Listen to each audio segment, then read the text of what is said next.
ठीक है बेटे। अगली बार अगला अगला काम क्या है, ये हमने देखा था 1-1 के तरीके देख लिए थे, मेथड 2, ठीक है ना बेटे। सीबीएसई में how to find function 1-1 many 1 था, इनटू ऑन टू था।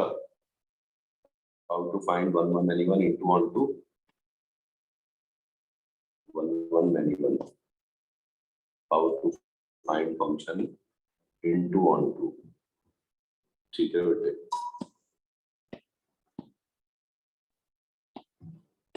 ये सीबीएसई है, फिर कुछ और भी तरीके बताऊंगा शॉर्टकट वाले। फाइंड फंक्शन इज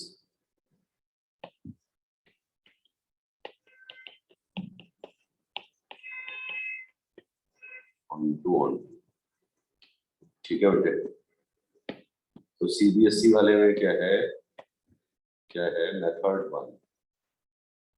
1, अगर range is equal to codomain हो जाए, then function is onto. अगर range is a proper subset of codomain हो जाए, देन फंक्शन इज इनटू। ये प्रॉपर सबसेट होता है बेटे, ये साइन होता है, ये साइन होता है प्रॉपर सबसेट, ये साइन होता है सबसेट का, ठीक है बेटे। प्रॉपर सबसेट क्या है, ए कोई सेट है मेरा 1 2 3, तो इसके जितने सबसेट्स होंगे ना बेटे, एक तो एम्प्टी सेट हो गया, एक 1 हो गया, एक 2 हो गया, इसके सबसेट है 3, एक है 1 2 1 3 2 3 और 1 2 3।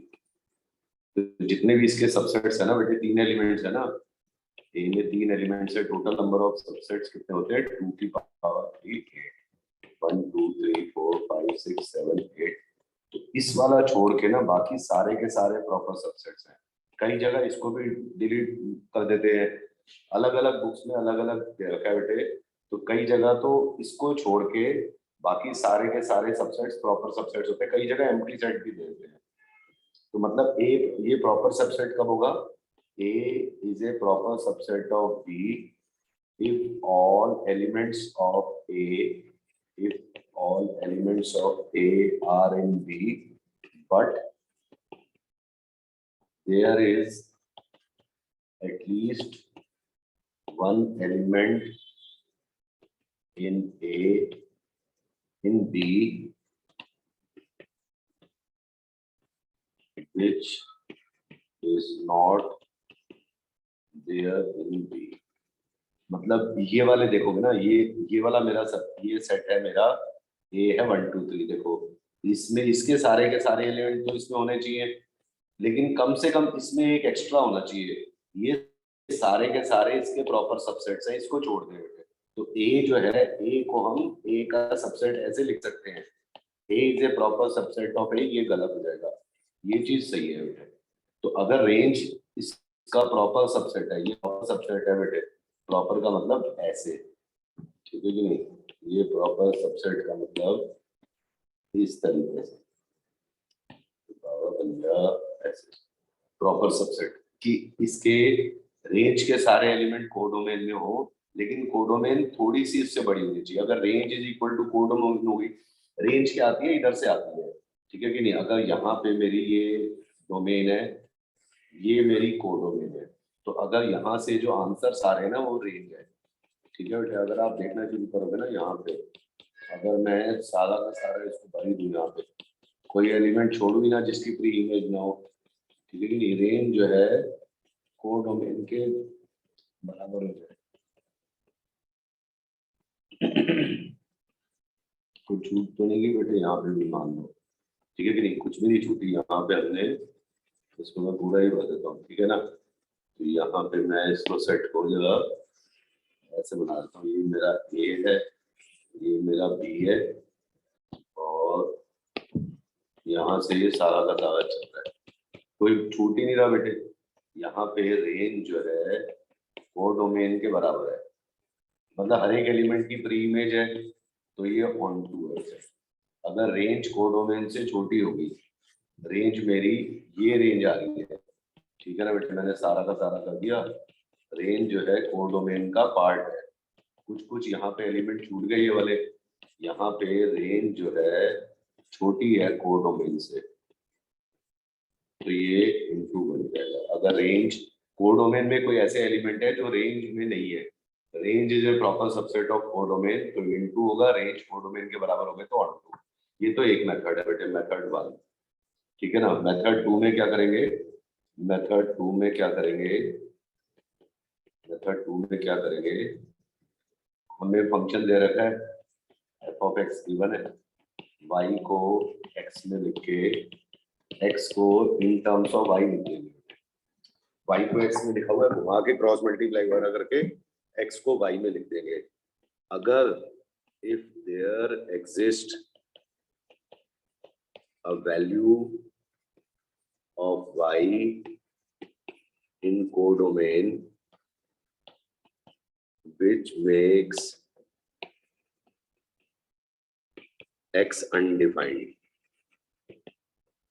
that is out of domain। ऐसी कोई y वैल्यू मिल गई जिससे x अनडिफाइंड हो गया, तो अगर जिससे x अनडिफाइंड बनेगा देन फंक्शन इज इनटू। नहीं मिली, अगर कोई ऐसी वैल्यू नहीं है अदरवाइज ऑन टू। ये भी एक तरीका है, जैसे अभी हमने ये वाला क्वेश्चन नहीं किया था थोड़ी देर पहले, ये वाला हमारा क्वेश्चन था ये, ठीक है बेटे। अगर ये वाला क्वेश्चन की बात करेंगे ना बेटे, यहाँ पे मैं इसी को इनटू ऑन टू को भी कर दूंगा, ठीक है बेटे। ये मेरा फंक्शन क्या है, ए से लेके बी में चल रहा है, ये है एफ ऑफ एक्स क्या है मेरा, x minus 2 upon x minus 3, ठीक है। हम y को लिख देंगे x minus 2 upon x minus 3। अब मैं क्या करूंगा, y को x में लिखा हुआ ना बेटे, तो क्रॉस मल्टीप्लाई कर दूंगा, x y minus 3y is x minus 2, x को इधर ले आऊंगा, x y minus x is 3y minus 2, x y minus 1 is 3y minus 2, तो x क्या हो जाएगा 3y minus 2 upon y minus 1। अब यहाँ पे ये x है ना बेटे, यहाँ पे x है, ये y है, y x से जुड़ा है तो x भी तो y से जुड़ा हुआ है बेटे, ऐसे x y में आ जाएगा, ठीक है। अब y की वैल्यू x क्या है, 3y minus 2 upon y minus 1। y की किसी वैल्यू से x अनडिफाइंड बनता है 1 पे, अगर मैं y को 1 रखूंगा ना तो x क्या हो जाएगा इन्फिनिटी, तो ठीक है बेटे। अब यहाँ पे y की किसी वैल्यू से x अनडिफाइंड बन रहा है ना बेटे यहाँ पे, ठीक है कि नहीं। अगर मैंने y को यहाँ पे 1 रखा तो यहाँ पे इन्फिनिटी होगा, इन्फिनिटी तो यहाँ होगा नहीं, तो आप यहाँ पे आप कुछ भी भरोगे ना बेटे, यहाँ पे इस फंक्शन में यहाँ पे इन्फिनिटी होगा नहीं तो 1 नहीं आएगा, यहाँ सब कुछ आएगा लेकिन 1 नहीं आएगा। यहाँ कितना भी जोर लगा लो, ये वाला जो फंक्शन है ना एफ ऑफ एक्स क्या था मेरा, x minus 2 upon x minus 3, कभी 1 नहीं बन सकता, क्योंकि इसको 1 बनने का मतलब एक्स को इन्फिनिटी रखेंगे। अगर मैं जबरदस्ती सोचूं ना एक्स माइनस 2 एक्स माइनस 3 को मैं 1 कर दूं, तो x minus 2 is x minus 3, तो minus 2 is equal to minus 3, ये कभी हो ही नहीं सकता, तो ये वैल्यू कभी 1 बन ही नहीं सकती। तो यहाँ पे क्या होगा, इस क्वेश्चन में y की एक वैल्यू आ गई 1, तो 1 छोड़ के बाकी सबकी इमेजेस आएंगी, प्री इमेज होगी, 1 की नहीं होगी, हर एक की प्री इमेज होने वाली है, ठीक है ना बेटे। तो इसकी कोई इमेज नहीं है, तो अब ये बन जाएगा इनटू। लेकिन यहाँ पे जो बी सेट है ना, बी क्या है, बी है all real numbers minus 1, B क्या है आर माइनस 1 है, 1 तो यहाँ पे है ही नहीं बेटे, ठीक है कि नहीं, 1 तो यहाँ पे है ही नहीं। तो इस केस में क्योंकि कोई ऐसी y की वैल्यू नहीं है, therefore it is onto. यहाँ पे कोई ऐसी y की वैल्यू है ही नहीं यहाँ बेटे, तो अब क्योंकि 1 तो यहाँ पे है ही नहीं, तो ये वाला बन जाएगा ऑन टू। बस अब लिखने का तरीका होता है सीबीएसई में, वो सीबीएसई में आपको करना तो है नहीं, तो हम ऐसे लिख देते हैं इसको, for all y in codomain there exist for all y in codomain there exists a value x in domain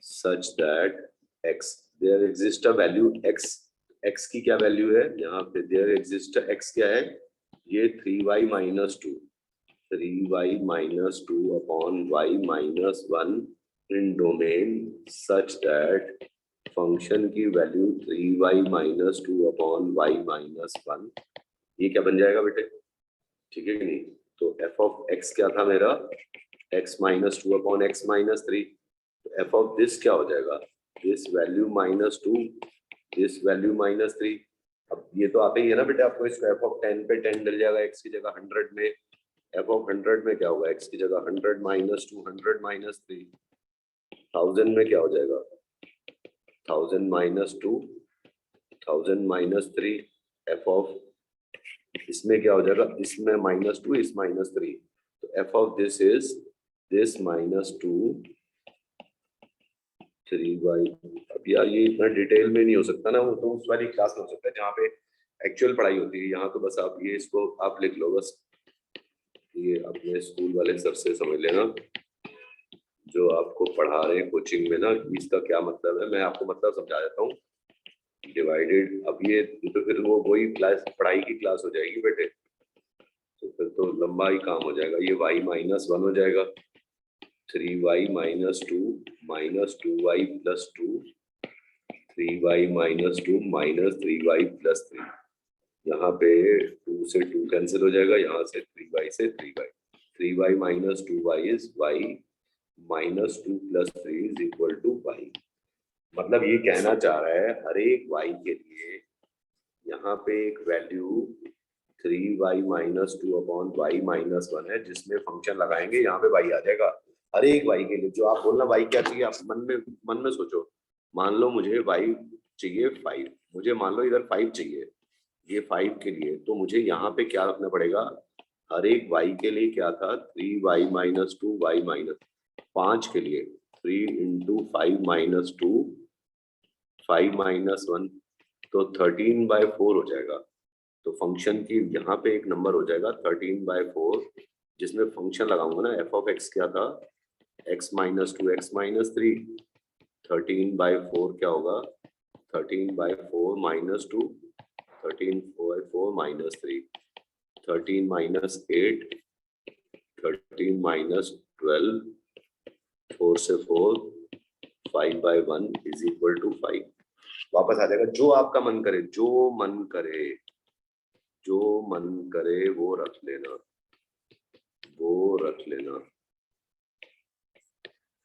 ठीक है ना बेटे जो मन करे वो रख लेना वैल्यू मान लो कुछ चाहिए क्या -1 चाहिए सपोज मुझे यहाँ -1 चाहिए मुझे पता है y के लिए क्या चाहिए 3y minus 2 y minus 1 तो मतलब मेरे को -1 चाहिए 3 into -1 minus 2 -1 minus 1 minus 5/-2 5/2 ये वैल्यू है f of 5/2 क्या होगी ये फंक्शन था ना ये 5/2 पे क्या होगा 5/2 minus 2 5/2 minus 3 5 minus 4 5 minus 6 2 से 2 नीचे तो 2 ही आ जाएगा 2 से 2 कैंसिल हो जाएगा f of 5/2 is 1/-1 तो हर नंबर के लिए हर एक y के लिए ये मुझे यहाँ पे -1 चाहिए तो क्या चाहिए 5/2 हर नंबर अवेलेबल है यहाँ पे हर एक y के लिए ये एक नंबर अवेलेबल है जिसमें फंक्शन रखेंगे वापस आ रहा है therefore it is on to ठीक है दो तरीके हैं ये CBSE वाले तरीके तो मैंने आपको बता दिए बेटे ये है CBSE के तरीके अगर range is equal to codomain है अगर रेंज कोडोमेन के बराबर है तो ऑन टू छोटी है तो इनटू y को x में लिख के x को y में लिख देंगे अगर कोई ऐसी y अगर मेथड 2 में क्या है for if there exist a value कहाँ लिखा था यहाँ पे x में लिखा था हाँ इफ अगर x को y में लिख के अगर कोई ऐसी वैल्यू मिल गई कोडोमेन में जिससे x अनडिफाइंड बनता है तो वो रखेंगे ही नहीं और नहीं मिलेगी तो अगर नहीं मिलेगी तो ऑन टू बस उसको फिर करने का तरीका है बेटे ठीक है आप इसको नोट करो आराम से एक बार समझो मैं क्या समझाना चाह रहा हूँ अपनी मर्जी से यहाँ पे कोई भी नंबर चाहिए हो ये चीज मुझे कुछ भी बनानी हो, जैसे मैंने -1 सोची थी ना बेटे, हर एक y के लिए क्या नंबर है 3y - 2 अपॉन y - 1, फंक्शन की वैल्यू इक्वल टू y बन रही थी, तो ये ऑन टू बन जाएगा। ठीक है बेटे, ओके। नहीं है तो बेटे अब इससे अब नहीं तो और समझ लो यार। देखो अब हम तो ये आपको समझ में आनी चाहिए वो क्या है। ठीक है, और कोई भी आप इसको विश्वास तब होगा y की जगह 0 चाहिए, 2 चाहिए, 3 चाहिए, 4 चाहिए, -1 -2 1/3 चाहिए, -3/7 चाहिए, उसके हिसाब से निकाल के देख लो, वो वैल्यू आएगी, उसमें फंक्शन लगाएंगे, वापस यही वैल्यूज आने लग जाएंगी बेटे, जो आपको चाहिए सारी आ जाएंगी। तो तब आपको विश्वास हो जाएगा हर एक एलिमेंट की प्री इमेज है, तो फिर ये ऑन टू बन जाएगा बेटे। अब हम एक मतलब एंट्रेंस के हिसाब से हम देख लेते हैं। एंट्रेंस में ये कैसे होता है, अगर कोई ऑड वैल्यू फंक्शन है ना, ऑड वैल्यू फंक्शन है मतलब कोई भी जिसकी पावर पॉलिनोमियल में x³ + 3x² + 2x + 1, कोई भी ऑड वैल्यू फंक्शन होगी ना, ये सारे ऑन टू होते हैं, ये याद रख लेना बेटा। इंफिनिटी पे क्या होगा, ये वैल्यू इंफिनिटी पे चली जाएगी, -इंफिनिटी पे -इंफिनिटी, ये हर जगह कॉन्टिन्यूअस होते हैं। Odd value, odd polynomial functions, जितने ऑड डिग्री के लिए ना, odd degree polynomial functions are onto. ठीक है कि नहीं बेटे? और इवन वाले इनटू देख के बता देंगे। जैसे यहाँ पे हमारा जैसे एनसीईआरटी का क्वेश्चन है ना, ये वाला, यहाँ पे 3x प्लस ये 3x है, ये देख के पता चल जाएगा ये क्या है, ऑन टू है ये ऑड डिग्री है ना बेटे, तो बस ये ऑन टू हो जाएगा। वैसे उस वाले तरीके से करना चाहे तो y को f(x) क्या था मेरा 3x, y को 3x, x का क्या हो जाएगा y/3। कोई y की वैल्यू से x अनडिफाइंड होता है? नहीं होता, y कुछ भी हम लिखेंगे for all y in codomain there exist value, x की क्या है value y/3 in domain such that function की वैल्यू y/3। f(x) क्या होता है 3x होता है, f(this) क्या होगा 3 of this is equal to y आ जाएगा। देयरफॉर कोई ऐसी y की वैल्यू नहीं मिली जिससे x अनडिफाइंड होता है, तो कोई वैल्यू नहीं है तो फिर वो ऑन टू है बेटे, बस करके दिखाना होता है। बाकी तो रेंज से आइडिया लग जाएगा या इधर से आइडिया लग जाएगा। ठीक है कि नहीं बेटे? और डिग्री 1 1 के लिए और क्या तरीका है, 1 1 के लिए क्या तरीका है, 1 1 के लिए ठीक है कि नहीं, फॉर 1 1 मैनी 1। एक बात समझ लेना बेटे, जो जो सबसे तेज तरीका चलता है ना बेटे, फॉर 1 1, फॉर 1 1 फास्टेस्ट क्या है, फास्टेस्ट क्या है, मेथड 1 2 वहां पे कर दिया था ना हमने, कितने किए थे 1 1 के 2 देखे, ठीक है ना।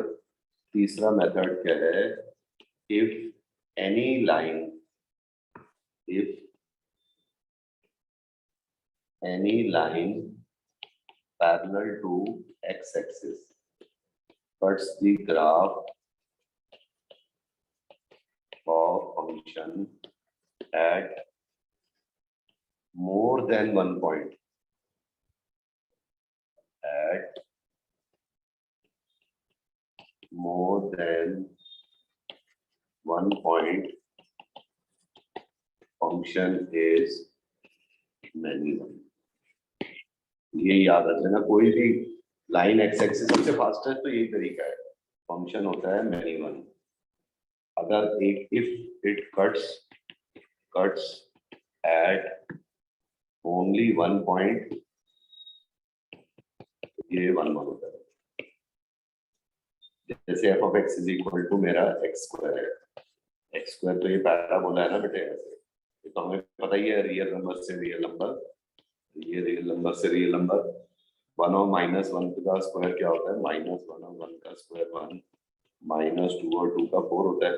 तो यहाँ पे अगर कोई लाइन है ना, इसका मतलब 1 पे 1 है, माइनस यहाँ पे हम x पुट करते हैं, यहाँ फंक्शन की वैल्यू y प्लॉट होती है, तो -1 पे भी 1 है, 1 पे भी 1 है, -1 पे भी 1 है, तो ये दो x के लिए सेम y आ गया बेटे।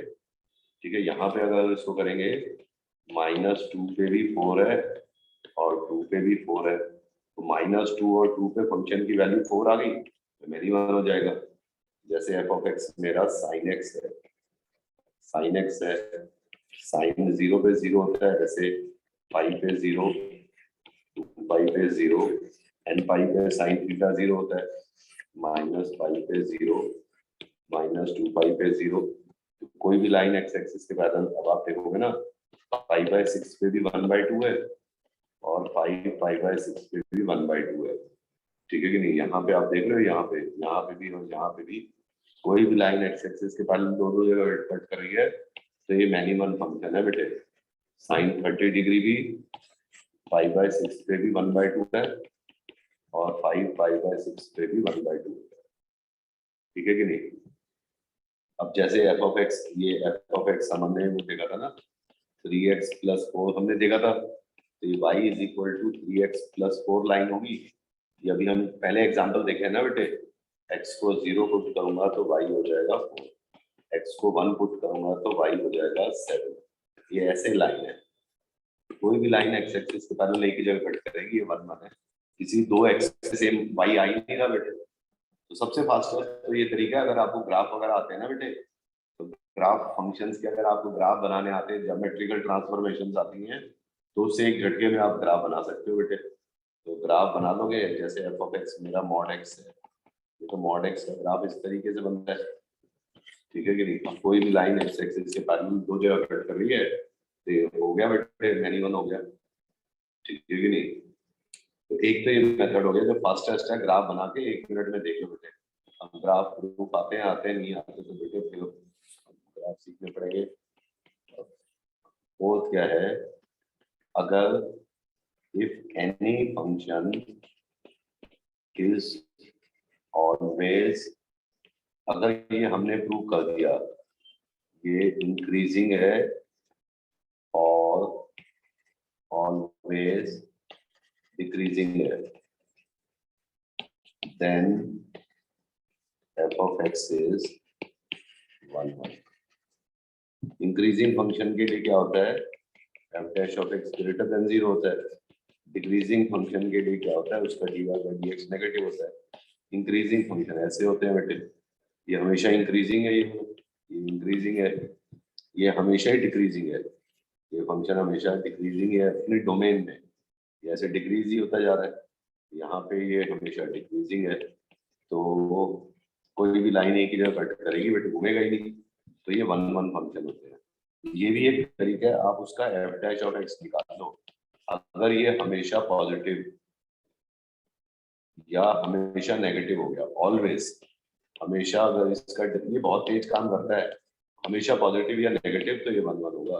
उसका dy by dx आपने निकाल लिया, ठीक है कि नहीं बेटे। कई फंक्शन अगर आपको नहीं पता चलते 1 1 मैनिमम, तो अगर जैसे f of x 1 by x है, बताओ 1 1 मैनिमम, f ऑफ x1 को f ऑफ x2 से इक्वेट कर दूंगा ना, फिर ये हो जाएगा 1 by x1 is 1 by x2, तो x1 is equal to x, तो हो ही जाएगा। नहीं तो थोड़े कॉम्प्लिकेटेड है ना, तो इसका f dash of x क्या हो जाएगा, -1 by x²। जब भी x रियल नंबर होगा, x² हमेशा पॉजिटिव होगा, इसकी डोमेन में तो 0 आएगा ही नहीं बेटे, तो 1 by x² हमेशा नेगेटिव होगा, -1 by हमेशा नेगेटिव होगा, तो ये हमेशा डिक्रीजिंग है, तो 1 1 होगा, ऐसे भी देख सकते हैं। इसका dy by dx हमेशा ही नेगेटिव होगा, तो ये हमेशा 1 1 ही होगा। ये dy by dx से देख सकते हैं, ग्राफ बना के देख सकते हैं। फिर क्या तरीका है, if a function has local maxima और लोकल मिनिमा, किसी फंक्शन का लोकल मैक्सिमा और मिनिमा हो जाएगा ना बेटे, then f of x is, if any continuous function has local maximum, then f of x is क्या हो जाएगा, मैनिमल। अगर मैक्सिमम मिनिमा है ना बेटा, अगर ये इस तरीके से यहाँ पे लोकल मैक्सिमा है या यहाँ पे लोकल मिनिमा है, तो यहाँ पे इस तरीके से आएगा ही आएगा। यहाँ पे dy बाई डी एक्स 0 हो जाएगा बेटा, dy बाई डी एक्स 0, यहाँ पे भी dy बाई डी एक्स 0, या ऐसे लोकल मैक्सिमा ऐसे ऐसे आ गया, ऐसे चला गया लोकल मैक्सिमा लोकल मिनिमा, तो फिर ये मिनिमम बन जाएगा बेटा। अगर कहीं पे मैक्सिमम मिनिमम दिख गया ना, dy बाई डी एक्स 0 हो गया, या आपने एप्लीकेशन ऑफ डेरिवेटिव्स आ ही रहा है आपके फर्स्ट टर्म में, लोकल मैक्सिमम मिनिमम आ गया, तो अगर कहीं पे लोकल मैक्सिमम मिनिमम आ गया तो फंक्शन मिनिमम हो जाएगा, बस हमेशा के लिए देख लेना बेटा। उसका dy बाई डी एक्स 0 करके सेकंड डेरिवेटिव पॉजिटिव नेगेटिव दिखाते हैं ना जो, सेकंड डेरिवेटिव पॉजिटिव तो मिनिमम, नेगेटिव तो मैक्सिमम, या उस पॉइंट से पहले उस पॉइंट के बाद पॉजिटिव से नेगेटिव या नेगेटिव से पॉजिटिव, वो फर्स्ट डेरिवेटिव सेकंड डेरिवेटिव जो टेस्ट है वो आप उसको उसी में बता दूंगा, जब ये की थ्योरी को बताऊंगा उसमें देख लेना। तो अगर हम इसको इस तरीके से देख सकते हैं तो फंक्शन हो जाएगा मेरा मिनिमम, ठीक है कि नहीं बेटा।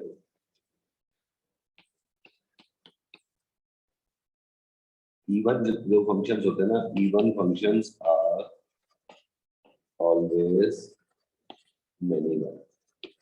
इवन फंक्शन के होते हैं f of minus x, x की जगह माइनस एक्स करेंगे ना, सेम होता है, तो ये हमेशा मिनिमम होंगे बेटे। जो फंक्शन की वैल्यू -1 पे और फंक्शन की वैल्यू 1 पे बराबर आएगी, -2 और 2 पे बराबर आएगी, जितने भी इवन फंक्शन हो गए, अगर ये दिखा दिया ना एफ ऑफ माइनस एक्स और एफ ऑफ एक्स बराबर है, तो आप ये समझ लेना मिनिमम हो गए। F of x x square है, एफ ऑफ माइनस एक्स भी माइनस एक्स का स्क्वायर, फिर से एक्स स्क्वायर हो गया, ये फिर से एफ ऑफ एक्स हो गया, F of minus x F of x, तो ये